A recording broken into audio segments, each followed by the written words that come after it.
Madam మీ order అని ఇస్తూ ఎదురుగా చూస్తే తన చెల్లి ఉంటుంది. వెంటనే వెనక్కి తిరిగి కూర్చుంటాడు. భయ్యా ఏమైంది? ఆ ఆర్డర్ నాకోసమేనా తీసుకొచ్చింది అంటుంది.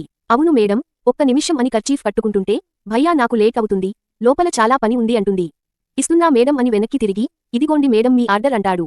పేమెంట్ ఆన్లైన్లో అయిపోయిందిగా అంటుంది. అవును మేడం అని తల ఊపి మేడం అని పిలిస్తే చెప్పండి అని వెనక్కి తిరుగుతుంది. మేడం, నా ఫోన్లో ఛార్జింగ్ అయిపోయింది, నేను వేరే ఆర్డర్ డెలివరీ చెయ్యాలి, ఒక 10 నిమిషాలు మీ ఇంట్లో ఛార్జింగ్ పెట్టుకోవచ్చా అంటాడు. ఆలోచించి సరే అంటుంది. థాంక్స్ మేడం అని లోపలికి వెళ్తాడు.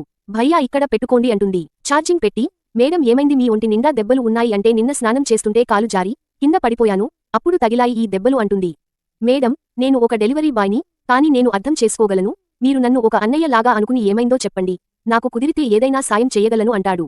తర్వాత ఏం జరిగిందో చూసే ముందు ఇండియా కోసం కష్టపడే సైనికులంటే ఎంతమందికి ఇష్టమో అనేది వీడియోకి లైక్ చేసి ఆన్సర్ని కామెంట్ చేయండి.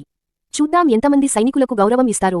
నా భర్త ఒక శాడిస్ట్, నన్ను డైలీ టార్చర్ చెయ్యటం అతనికి సంతోషం, ఇంట్లో వాళ్ళు ఎంత చెప్పినా వినకుండా అతడిని పెళ్లి చేసుకున్నాను, కానీ వాడు నన్ను మోసం చేసి నా ఫ్రెండ్తో తిరుగుతున్నాడు, అది అడిగిన తర్వాత నుండి నన్ను టార్చర్ చేస్తున్నాడు అని చెప్తుంది. చెల్లి మనసులో ఉన్న బాధ విని ఎలా అయినా చెల్లిని కాపాడుకోవాలి అనుకుంటాడు.